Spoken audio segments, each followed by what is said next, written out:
on boat diving with me for the first time as a beginner spearo in SoCal. I'm really excited today because this was my first official boat spearfishing trip. I was also diving with a group of other beginner girls, which made it even more fun. As soon as we left the harbor, we were greeted by a huge pod of dolphins swimming alongside the boat. About an hour and a half, we arrived at our dive spot. I was definitely a little nervous because I've only really done shore dives before. The vibes here were just a bit different. More rocky with not much kelp, so I spent my first few drops just getting comfortable and figuring out the area. A few drops later, I finally started seeing some fish. I spotted a decent sized sheephead and thought I had the perfect opportunity. I was waiting for the perfect moment, making sure I wouldn't hit the rocks.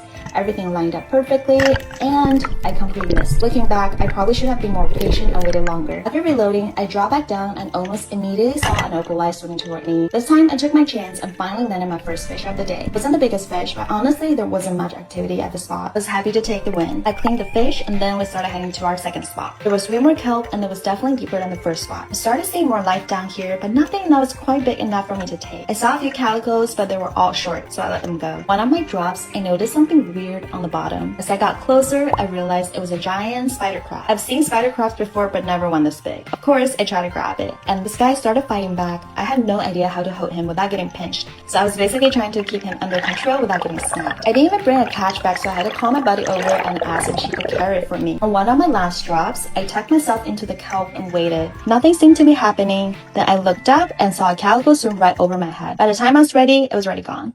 I definitely missed some opportunities today, and there are a lot of things I still need to improve on. For a group of beginners, I think we did a decent job.